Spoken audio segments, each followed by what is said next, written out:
باش، خیلی مخلصیم. همه حرفات قبول و سند و برابر با اصل، اما من میخوام بگم به قول تو ما همه چی داریم ارزونه. درست، حرفت هم درست، اما کسی که میاد تو تلویزیون برمیگرده میگه من بعضی موقع در یخچالم رو وا میکنم واقعا خجالت میکشم که هیچی توش نیست، بعد زنش و عروسش و دخترش سر از ترکیه در میارن، والا من به خدای خودم هم دیگه شک کردم. گفتم که یا دعا رو عوضی خوندیم، یا عوضی دعا خوندیم، یا دعا رو به ما عوضی دادن خوندیم، یا اصلا کلا دعا عوضی بوده.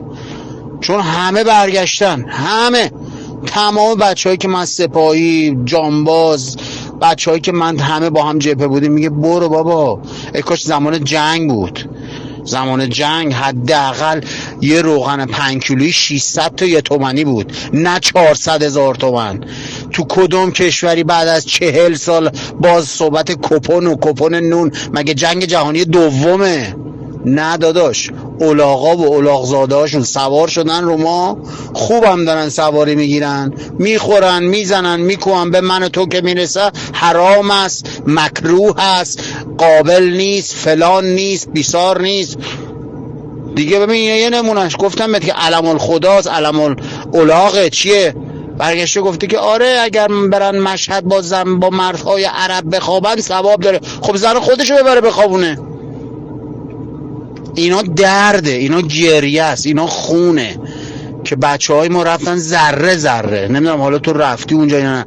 من آدمی که دیدم پاچیده شده، دست و پاش ریختیم تو گونی. اونا برن اونجوری بعد یه سری کثافت مثل این علم الاغ و یه سری گاو و گوساله بریزن توی مملکت بخورن، بعد به ریش من بخندن بگن آقا شما حقی ندارین از این مملکت. این مملکت نمیدونم ماره فلسطینه، نمیدونم مگه نمیگن آقا خرمشهر خدا آزاد کرد؟ خب فلسطین هم بدونن خدا آزاد کنه، چرا من آزاد کنم؟ چرا با پول من آزاد بشه؟ ایناست، اینا درده. من میگن نمیدونم عید مثلا فطر رو میگن آقا عیدت مبارک، ما رمضان عیدت مبارک، نمیدونم عید قدیر آقا عید من روزیه که ببین ایرانی جماعت سرشو تا کمر نکنه تو سطل آشغال با این همه ثروتی که ما داریم. من حرفم اینه، من چیزی واسه خودم نمیخوام، یا بچه‌ای که ما هستیم ماها واسه خودمون نمیخوام. میگم آقا اگر هرچی هست همه با هم بخوریم، نه یه سری الاغ و الاغزاده بخورن بعد بگن آقا زناتون هم ببرین تو چیز بذارین توی مشهد بدین عربا، دست عربا ثوابم داره. خب مردی که الاغ خودت ببر، زن و آبجیتو بذار اونجا. این حرف منه. اگر نون هست واسه هممون باشه، نه برای تو ببری بخوری کیف کنی بعد من برم نون کپونی بخرم. من تو کتم نمیره این.